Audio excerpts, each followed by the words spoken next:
Hello there. It's Jeannie. And it's Donna, and we are so excited. Look, Jeannie, we're both on the screen. We're both here. This is awesome. I love it. I love it. Oh, wait. Let's notice, too, we're both a couple of inches shorter. Yes. I came back from leadership, and I'm like, I need to update my hair. And I talked to my gal, and she goes, you have such thick hair. Let's thin it out. Let's shape it. And I said, okay. And I want to cut some. And she goes, okay. So we took 3 inches off. So and I took 2 inches off. So there you go. Absolutely. And I have to tell you, ladies, my friend Donna, her hair looks beautiful, but I'm going to tell you in person, the colors are magnificent. Like she has got such natural dimension in the color of her hair right now that I love it. And of course, because I traveled with her and spent a week with her, I got to see her hair all the time. Okay, let's talk about that quick real first. Right? Okay. Right there, right? I have to tell you, I really did reflect after I got home the fact that we had so many people in the house. And the fact that Jeannie and I, this is, man, I don't know. Is this the third, fourth time? This is my second time in the house. Right, but that we've roomed together. Oh, yeah, third time we've roomed together. Okay. And I have to tell you guys, we have a pretty good system. We operate differently. I mean, everybody does. You have a spouse, you operate differently than your spouse. And I thought this was a great test because when you go to some of the stuff we do, you're in, you're out. It's like 3 days. You really don't spend that much time together because you're going all these places. And this trip really was more like a roommate situation. Absolutely. And then the house situation. And I caught myself, not with Jeannie, but I did catch myself reminding myself she opens her mouth with wisdom and the blessings of kindness are on her tongue because we had so many varieties of personalities and skill sets. I'll call it skill sets. Yes. In the house. Yes. And yet each person brought another dimension to our experience and our education.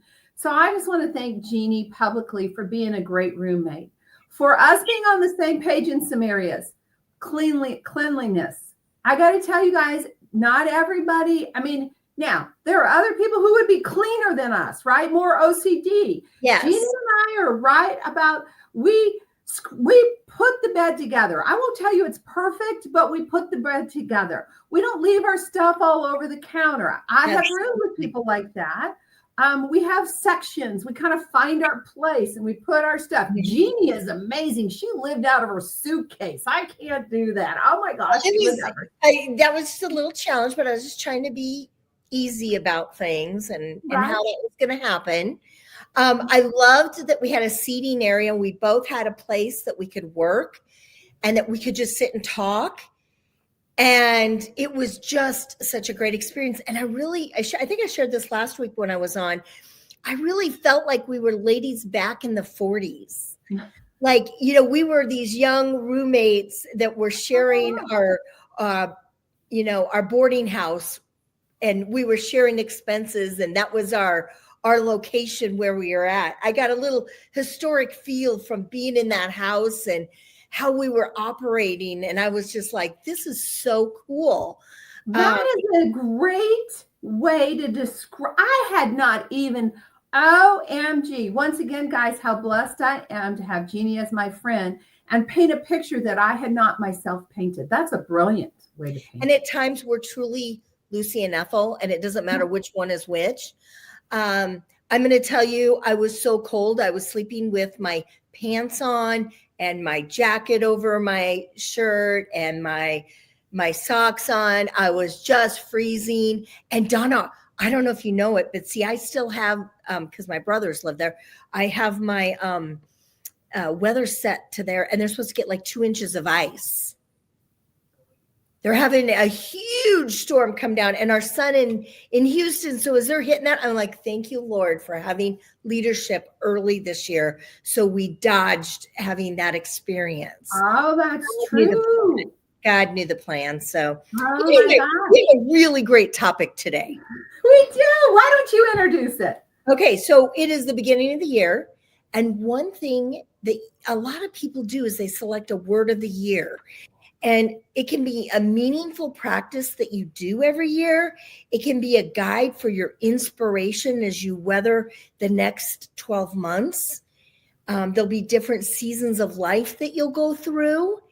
And it is a beneficial way to focus on things the next few months. Now, in the past, Donna, I can tell you, I just chose and pulled down a word that spoke to me.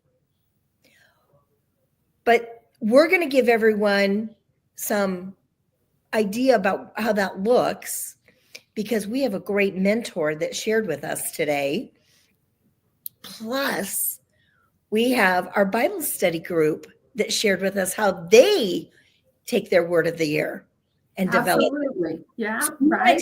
That first. Well, what I want to just reiterate something that you said, because it's been my way of doing it too. I've always come into the new year, and I have to say, affirmations I have done for a while, and I have the same affirmations, scriptural affirmations, and then I tweak the affirmation afterwards. So I have done that for a few years now. But the word has always been, ooh, this is what I want to chase, or this is where I want to get better, or this is where I want to grow, or and I surrendered my thought process and thought, well, if everybody else is like answering questions and coming up with their words, I'll do it too. So yes, I did the same thing. Now, I did the one from the Bible study group, and I have yet to, so I have to apologize to my unit because I haven't posted it in my unit. So I've got those links to post, but we can post the link here. It's through Daysprings, which is a Christian supplier. They do all kinds of things, everything from Bibles to knickknacks to whatever you may want. So, and I do want to say, whatever your belief system is, the questions were really designed to help you narrow down and focus really what internally you may be looking for, and you may not have even known it, because I ended up with a word that I would have never chosen on my own. And then to have, as you referenced, Jeannie, maybe something to work external and come up with the word. Either way, I loved having the tools available. And it's not because the tools aren't available to everybody. Jeannie and I are just blessed to be in a group of women who not only find something that blesses their lives, but they're very generous and willing for everybody else to take advantage of them too. Would you agree, Jeannie? Absolutely, 100%. And you know, that's something that sets us apart, Mary Kay. It allows us to grow together and learn from those that have gone ahead of us. And it's been great. So I'm going to give everybody the steps that she provided us today. Does that sound good? Absolutely. Okay, the first step is clarity of focus. It's a single word, and it provides a clear focal point that aligns with your goals, intentions, and priorities of the year. Okay? Mm-hmm. Number 2 is intentional living.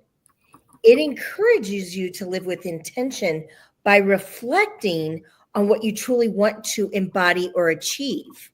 And this is the perfect time of year to be thinking of those things. It also needs to have simplicity.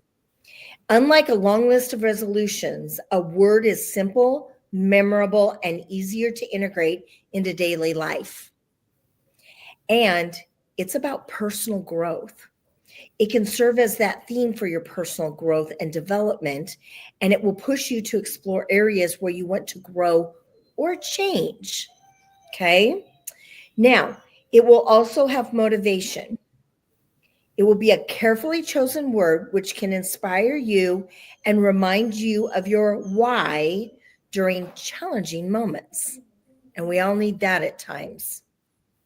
It's adaptable. Your word can evolve with you throughout the year. It can apply to different areas of your life and adapt as circumstances change. It also will empower you, and it will give you a sense of control and empowerment, helping you shape your experiences proactively. It will be a manifestation. It will focus on specific just, focusing on that specific word can align your energy with what you want to attract and create, particularly if you embrace spiritual preferences and principles. And the last two are mindfulness. It encourages daily mindfulness by reminding you to stay grounded in your chosen theme. And number 10 is celebration. At the end of the year, you can reflect on how the word shaped your journey and will give you a sense of accomplishment at the end of the year. So that is another way to think about choosing that word for this year.